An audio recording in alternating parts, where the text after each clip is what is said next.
It is now my pleasure to introduce today's speaker, Ed Hayes, who's the managing partner at Deloitte in Atlanta and the Birmingham offices. Ed is very young, but he's been with Deloitte for 32 years, and so you would not know that, but he has, and he's been a lifelong friend of the Terry College and for us personally, and really appreciate his support, their support, and providing great opportunities for our students. In addition to his role as managing partner, he also serves in a number of leadership positions for Deloitte. He's the U.S. COO of Deloitte's Market Development Organization. He's also a member of the firm's U.S. Operating Committee. He's also the lead partner for several of Deloitte's largest financial institution service clients. He is a firm believer in community service and has played an active role in the Atlanta community. And here are some examples. For the Metro Atlanta Chamber of Commerce, he is a board member and chairman of the Education Committee. For the Boys and Girls Club of Metro Atlanta, he is a past chairman of the board. And for the Georgia Chamber of Commerce, he's a board member and past chairman. In addition, for United Way of Great Atlanta, he's a board member and the previous Atlanta campaign chair, and he also serves as a board member of the Woodruff Arts Center. Ed is a member of the American Institute of CPAs and also the Georgia Society of CPAs. He and his wife, Lori, have 2 children. Their son, Taylor, is a recent grad from Wake Forest, and I believe that he's in his master's program there. And his daughter, Caroline, will soon be a Georgia Bulldog. She is transferring this next semester. Please join me in welcoming Ed Hayes. Sir. Good morning, and to the Dean, thank you very much for the introduction. I appreciate that very much. Before I do get started, I do want to acknowledge what a great job I think that our Dean has done for our school. The rankings are a great indication, I think, of success of the school. But one of the other ways that I would look at it is the way that maybe he left the accounting program. And I had a chance to be up in Athens this week and had dinner with the new head of the department and with many of the faculty members to just get an update as to how things are going on campus. And I think the accounting program is in great shape. He was able to attract a great leader into the organization, has done a great job, and so we're very appreciative. No surprise, the accounting department as well as other departments now at the University of Georgia are very important to Deloitte and to our profession. So it's just great to see that group being in such great shape.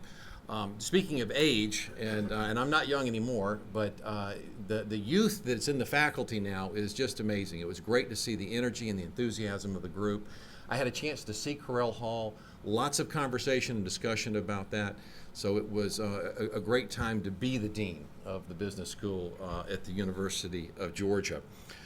Before I get started, I do want to acknowledge the work that I know a lot of you do for the University of Georgia. Many of your board members that are here, many of your organizations have had great involvement on the campus, and you individually have been, involved in great things. So I know any of you could come up here and share the story of your organization or your involvement as to what you're doing for the university, but this is going to be a little bit about our story about Deloitte and why we think that this is important. My story at the university started with the fact that my father worked for a company called J.M. Tull. Most people don't know what J.M. Tull is, but it was a large public company here in Atlanta until it was acquired. And a friend of his was Don Edwards. Don was I guess he was a senior faculty member when I was at the university. He became the dean of the business school for a period of time. I wish he could have been here with us today. But those were the 2 people that pushed me and attracted me because of the J.M. Tull accounting program, because of Don Edwards' persistence, I'm assuming, in 1978 to encourage the Tull Foundation at that time to set up and establish the Tull School of Accounting. And it's been a great success for me, and it was the right decision, and I want to thank both of them for their encouragement for me to get involved with accounting. I joined what was then Deloitte Haskins and Sells, and I was quickly embraced by a lot of University of Georgia alums. And that was how our organization at Deloitte worked, as we had a lot of University of Georgia folks that were involved. And we've continued to hire University of Georgia alums. And I've even had the opportunity to serve the University of Georgia as a client. So I feel proud to have been a part of the organization. We probably have hired in the 30 some odd years that I've been involved in recruiting at University of Georgia, close to 600 people from the university. And this year we'll hire 30 people. And someone says we're going to have a larger number next year. So the university is an important part of the Atlanta office, but really even our national firm, as to how we're committed to wanting to grow and expand our organization, and graduates from the University of Georgia are a big part of that. We've also tried to commit financial dollars to the success of the university, and we've done that through primarily the accounting school. And I'm going to guess it's somewhere close to $2 million. We're in the middle of a $1 million campaign. I know lots of other organizations, accounting and consulting firms, have supported the similar programs that have been in place, but that's an important thing for us, is we want to be able to financially commit and give back to the university as well. And maybe one other way that we've partnered with the university is around diversity. An important part of our culture and our organization, Randy Grooms and the programs that he's had on trying to attract students that otherwise might not be aware of the university, wouldn't be thinking about the business school. We've been a part of those programs for the last several summers to try to financially support that and provide content to that as well. So we want to just acknowledge that by saying that we appreciate the opportunity to be involved. And again, I want to thank Don for his encouragement for me to take on accounting. One other friend I'd like to acknowledge that's here in the room with me is Mike Riley. Mike's back in the back of the room. Mike's a University of Georgia graduate and was a client of mine in two different organizations, a senior financial officer. And Mike was a great friend, taught me an awful lot about things that were important, in my career. And, I think about the issues that Mike would say to me that would be important were things around relationships. Certainly was reinforced to me at the University of Georgia and every day, but Mike would have been a part of that. Setting goals and holding yourself accountable to that. Commitment and follow through, and then to me probably most importantly is taking advantage of the opportunities that are presented to us. Those are really kind of 3 or 4 things that I think I've really felt like I learned at the university, and people like Mike and Don and others that were a part of my career were an important part of reinforcing that. The dean shared with you a little bit about what my role is at Deloitte. I do wear multiple hats. That's part of the culture of our firm. John was sharing with me the multiple hats he has at his firm, but we really think that that's an important part of doing multiple activities. The number one thing that we do is focus around quality at our organization. We think that's probably the most important objective that we have, but it's client service. So I do lead several of our larger clients in the financial services industry, and we just think that's an important part, that every one of our partners, every one of our people ought to be actively involved in what we do from a client service delivery standpoint. I serve as the managing partner for a large market, Atlanta and Birmingham. We consider to be kind of one market. We share a lot of resources between the two of them. We've got a big presence in both, and obviously a larger presence in Atlanta. Atlanta is a growing area. It's a place that we as a firm are continuing to make investments and we think is a real priority. So when we think about markets around the country, Atlanta is one of those places, and I'll share with you a little bit about the growth that we've seen in Atlanta, and I think it'll demonstrate why we think we ought to continue to be committing resources here. And then I also have a role of overseeing our market development organization, which is our managing partners, our marketing services, our pursuit activities in that group.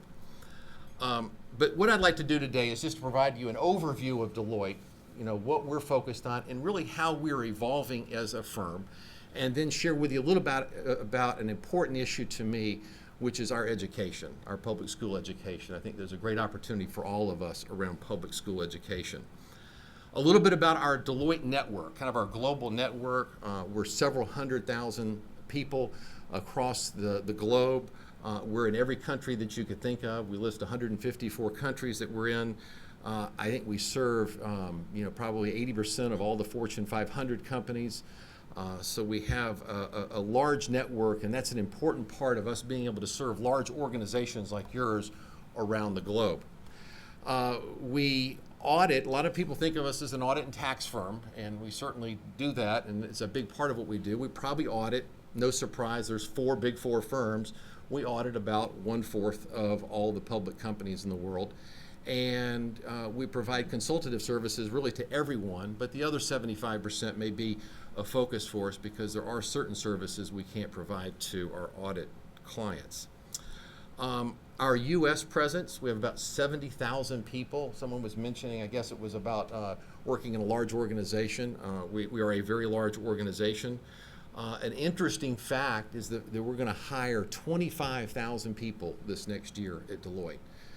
So the University of Georgia and the 300 and the 600 that we've hired, that's an important part of what we do because we're out on campuses, and that's both college campus hires as well as experienced hires that'll be joining our firm. So we're growing in a big way, and hiring and the machine that we have around trying to manage our hiring efforts is important. Here in Atlanta, we're one of the largest. We've got 2,500 people that are a part of our Atlanta practice. When I started with a firm 32 years ago, I started again with Deloitte Haskins and Sells, and we had 112 people here in Atlanta. I'm probably one of only about 7 people left. I guess I'm the last guy here almost, so I get to be managing partner. But we had, that's the kind of numbers that have increased, is 112 to 2,500 over that period of time. An awful lot of that is being fortunate enough to be here in Atlanta. Atlanta's been, again, a growing area for us, and we feel fortunate to be a part of that. Our industry has done well, but we also think as a firm we've done very well in addition.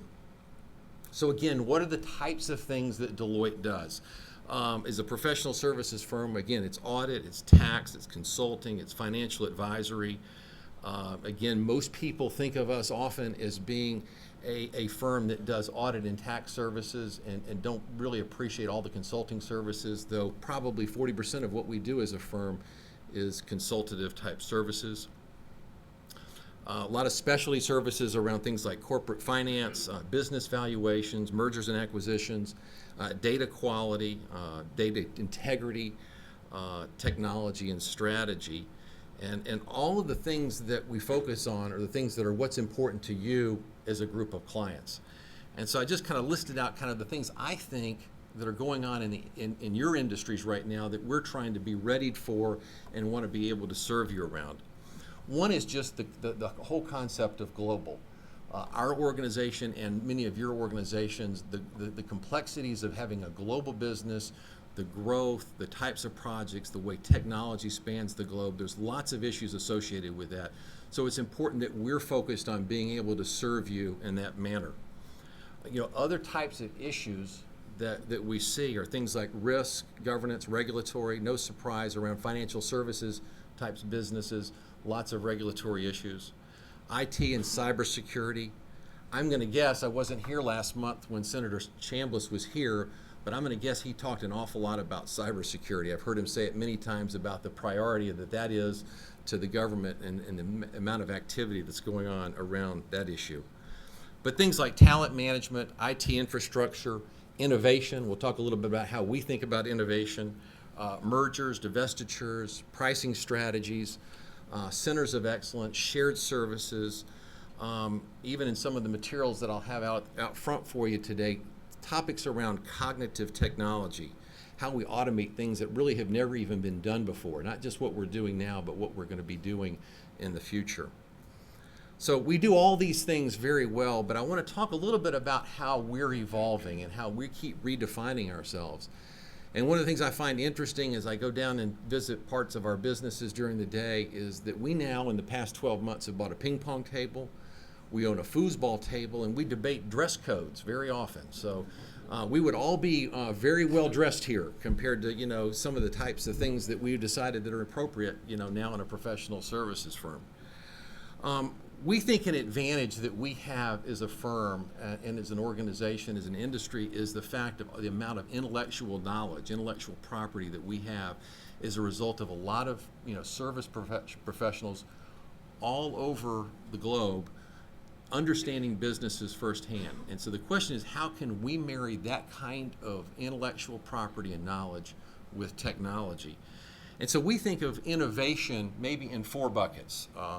New collaborations, how we could go to market in our market relationships, how we can be involved with emerging startups and accelerators. I'll talk a little bit about some of that in a moment. Even collaborations with academic institutions could be one way that we think about, our innovation. New solutions, really client impact solutions. Ideas that, again, bubble up from our practitioners that are out on the front line that we can then in some way market and use and apply to other circumstances in the same industry or maybe different industries. New acquisitions. We're acquiring businesses all the time. We've got a group of partners that really go through and evaluate the type of acquisitions that we're going to do. And we could do 10 or 20, acquisitions in a year of different types of businesses. And maybe the fourth way that we think about innovation is our new model and delivery. How we're going to go to market around how we contract with you, the value billing propositions, lots of ways that we can change our model, and we ought to be adapting to what's important to the marketplace. Just a few of the recent acquisitions or partnerships and activities that we've created. The first would be an organization that we're partnering with called Singularity University. It's a partnership that's really focused around how we can leverage the strengths and drive innovation, thinking about technology in the ways that it's going to be advancing in significant ways in the future. We've got an acquisition that we just made with Converge Health.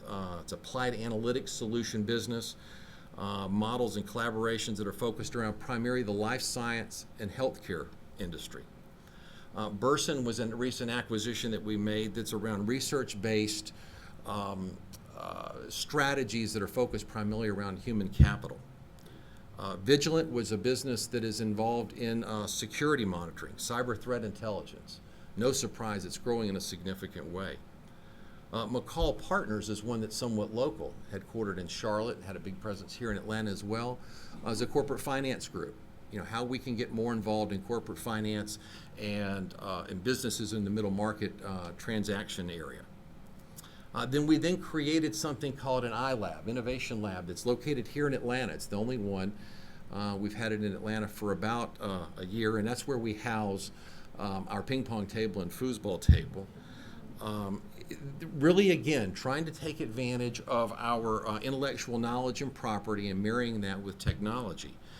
Some of the businesses that have developed out of that in a very short period of time. The first one was around a labor cost automation software business that was really just an idea on a PowerPoint maybe 11 or 12 months ago. Now it's a business, it's a software product, it's being implemented, and it's having value add very quickly. Pricing solutions and pricing strategies is also an area that we're spending a lot of time on. And making investments around analyzing of data. Data's, significant issue for us or opportunity for us, and we're investing an awful lot in platforms and technology that can help you and us in that arena. Some of the things that I'm the most proud of, and I know the university and the Terry School thinks about, how they can be supporting and nurturing, the students and growth, focusing around the faculty and how they support the faculty, providing opportunity for education for all the students that are there. In our culture at the organization, very similar to that. We're really committed to our people. So when I think of the things I'm proud of, it's really our commitment to our people at Deloitte. Probably number one there is around diversity and how we can make sure that we're developing that workforce for the future around diversity. So that's a big priority for us. Maybe the ways that I would measure what we've done around some of the things around people is we invested recently in a facility we call Deloitte University.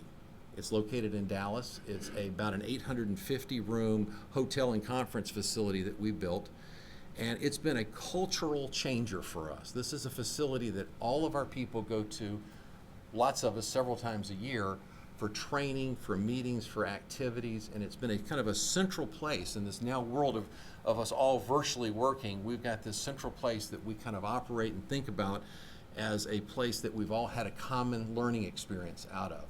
So Deloitte University was a big commitment for us, and it was something that has really been a great investment for our firm. I guess I'd also say that you could measure the success around people, around the growth that we've had as a firm, and we feel like we've been very successful in that way. Commitment to quality. I said that's probably the number one most important thing in all of our businesses, whether it's audit or tax or consulting, making sure that from a quality assurance standpoint, we're doing a great job for you, and holding ourselves accountable to that is a big part of our culture. And I'm really, again, proud of the way that we've done that. Audit success would be one way to measure that, as well as growth. And then there's this commitment to community. And if there's one thing that Ed's kind of known for around the office, is an interest in the community and trying to drive that through our organization. And we do that in a lot of ways here locally. Ben shared with you some of the activities that I've been involved with, and really the firm's been involved with around commitment to the community. One is financial impact. We're all about to start our United Way campaign this year. We'll probably give $1.5 million to United Way this year. That'll really be gifts from our employees and our partners. And that's an important commitment that we make as an individuals, as we say United Way is going to be a place that we're going to give money back each year. And that's the kind of commitment that, that we make each year. We do that in lots of other organizations, and the university has been a winner in that as well, as the kind of commitment that we make to the University of Georgia. Impact Day. We closed down our office one day a year, and we started this in Atlanta, and now it's a national program. So across 80 some odd cities across the country, back in June, we closed Deloitte and went out amongst the community and worked on projects that range from things that are like volunteer, hard work, manual things that we don't do really well. You know, rakes and shovels we do, but we don't do them real well, but we do a lot of that. But we also do skills-based volunteerism. We think the best way that we can give back to the community is through skills-based volunteerism. We think that we can leverage, again, that intellectual knowledge that we have, that we can be helping organizations be more effective. So in Atlanta, back in June, we worked on 30 different sites. We probably had 1,600 of our people that were out in the community and working on all types of diverse activities. This is something that's just become a part of our organization. We've done it now, I think, for 16 years. Again, it started in Atlanta, and it's gone across the country, and we're proud of the impact that we think that we're having of, even in Atlanta, tens of thousands of hours of time being committed to the community in that way. One thing you don't appreciate is to get several thousand people in Atlanta to be able to go out and do 30 projects takes a lot of planning. So we start that project probably 6 months in advance to make sure that we're having have the right impact in the community. One of the places that we've been able to focus around is around pro bono and the skills-based volunteerism, is the work that we've done at organizations in Atlanta. And one of them that I'm particularly proud of was with Aid Atlanta. Aid Atlanta is one of the largest organizations in the Southeast that focuses on HIV and AIDS. And we were able to help them develop a strategy and a revenue model and the supporting system behind that to come up with a more successful way of being able to generate revenue and run their business, which resulted in increased revenues for them, a greater focus around grants and support from the community, but also an impact on their ability to serve additional patients. And the number someone shared with me was several hundred more patients they're able to serve as a result of the work that we've done. So someone in our organization gets passionate about an organization like that, an opportunity to serve, presents that to a group, and then we decide that's something we're going to do, and we do it almost like we're serving a client. We put teams together, we put project teams together, we focus on what the results are going to be, and we hold ourselves accountable, and we're doing that all over the country.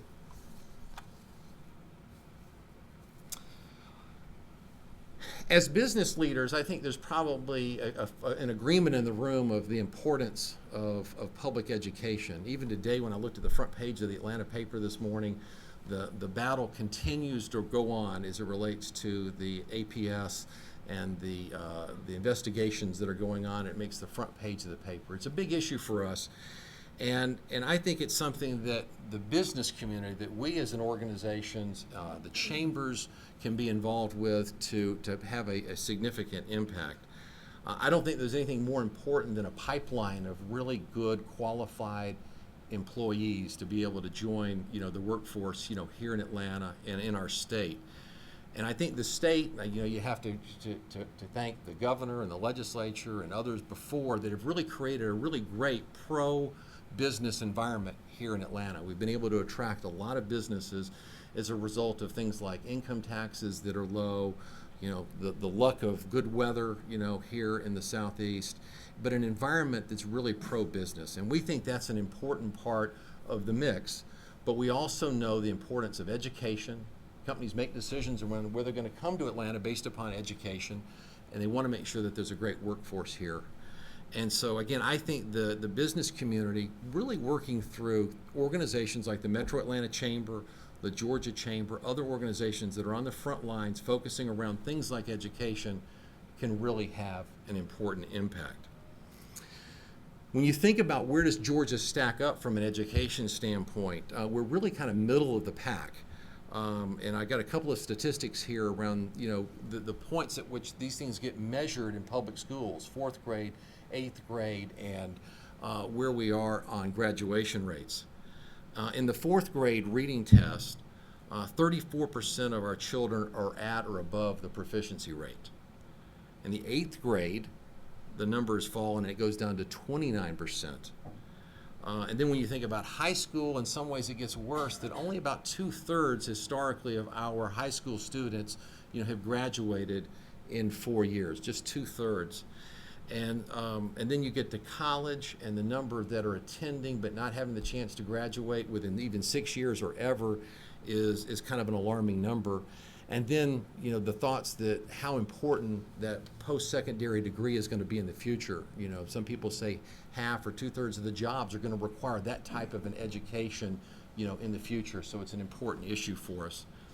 But there is some good news, and again, you have to applaud the efforts of lots of people in trying to improve our current situation. Graduation rates have improved, steadily over the past 4 or 5 years. We're moving towards 72 or 3% could be a number that we could achieve when the numbers come out in October. There's been a great deal of focus around pay for our teachers, and after a lot of effort and multiple years of effort, we've got a focus around average teacher pay that is increased, and we've got really the highest number in the Southeast. Huge issue in being able to draw and attract really talented teachers to our school systems here in Georgia. And then probably to me, one of the most important things is that school readiness, and the fact that we're focused around kindergarten and making sure that children are ready to go to school when they show up, they're ready, and there's a lot of benchmarking scores that are moving upwards associated with kindergarten readiness.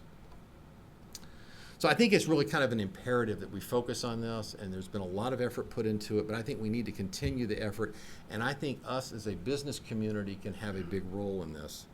A couple of ideas that I think are important that we're focusing on at the Metro Atlanta Chamber and the Education Committee there that I think I just want to share with you. One is this connectivity between education and workforce development. When we think about a plan and how we're going to go about focusing around this issue, we think that you ought to be linking the two together. This is an important issue that really ties into workforce development. There's a lot of common issues associated with that, so we think that that's an important objective. We need a regional solution versus just a single school or school system solution as well. I had a chance to host a group of the superintendents from Metro Atlanta for an event a few months ago, and to see the relationships that now exist between them, trying to work together. I think that it's an important issue that we work together as a region to address this versus each of our single school systems. Accountability, data, analytics.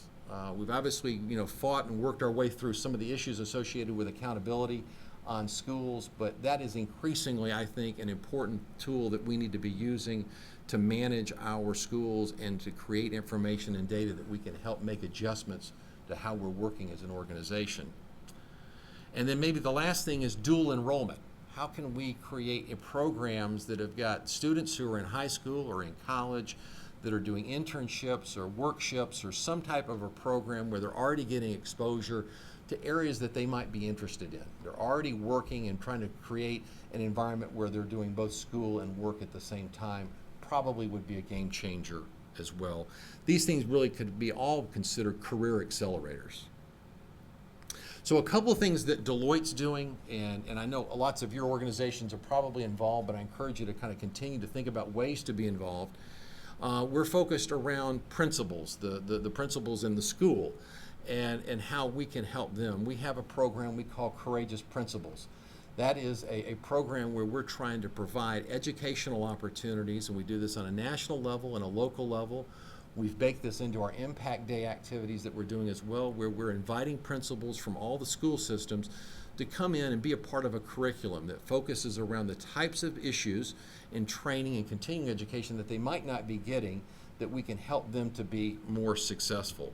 So communication skills, ability to influence and build followership, in their organizations, networking, and the opportunity to really share with their peers.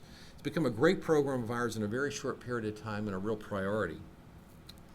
Right Step is another program for us where we're trying to work across several organizations. Examples of that would be the Posse organization, College Summit, City Year, as to how we can help those type of organizations be more successful. So we want to go find organizations that are having an impact, that are working effectively, and us to decide how we can work with them to increase their impact on the education community, with a real focusing around low-income students.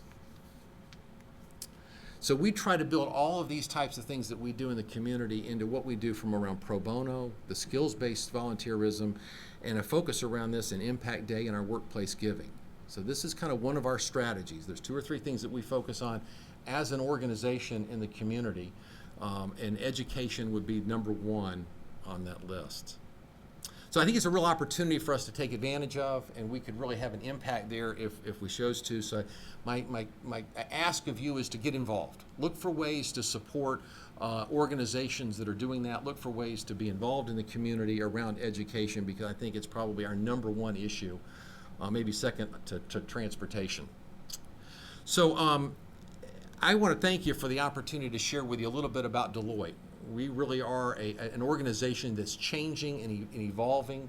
When you think about an organization like ours, you don't think of a software business, but we're a software business in the sense that we're designing and implementing, products that are solutions that are really going to be able to help your business. We feel like that's an important part of our evolving into being even a larger organization than we are now, and a more effective in being able to serve you. And again, to you, Ben, thanks for everything you're doing at the university and the great success that we're having here as an organization. Thank you very much.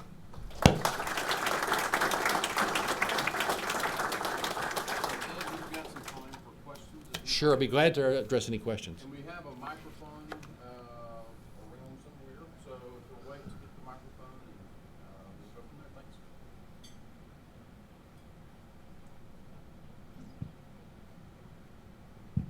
I don't know if I want Jim to have the first question. Ed, over the last several years, certainly over your career, we've seen a lot of what were Atlanta-based businesses being bought out and becoming private equity, and we sort of lose track of them. We don't see their quarterly results anymore. Is that trend good for Atlanta and for U.S. business, and what do you see in the future for that? So as it relates to private equity, we serve a lot of private equity, so I think it's good, in the sense of our clients and what they're doing. But I think that's natural. I think the future is going to be that people are going to be able to choose where they want to live, and then they're going to work where they want to live too. So I think the things that are going to be more important to Atlanta than just the type of transactions that you're mentioning is the fact of creating a quality of life here that people are going to be attracted to. And people can choose to live more freely now as to where they want to, and commute to wherever they want to work. So my only thought to that would be, I think it's going to be important that the city focus on the quality of life issues that's going to attract a young workforce, and it's going to attract a group of people that are going to be growing and want to be a part of a growing community here in Atlanta, Jim.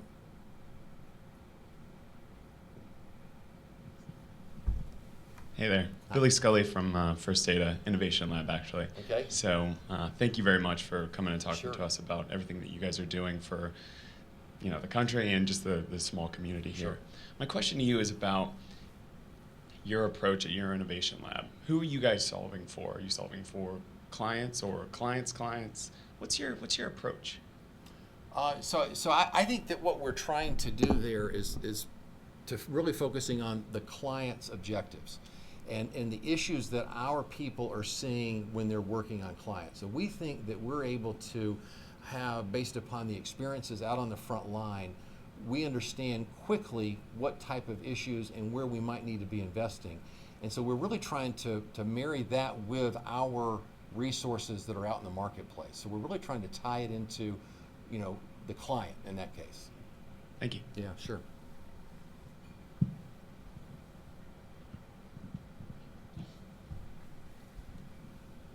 You mentioned that you work in financial services, lots of exposure to regulation. We had Bernie Marcus as our speaker here about a year ago saying that he could not start the Home Depot today, Right. given the regulatory climate. Record lows of small business creation, 2% inflation, lots of small community banks being bought up.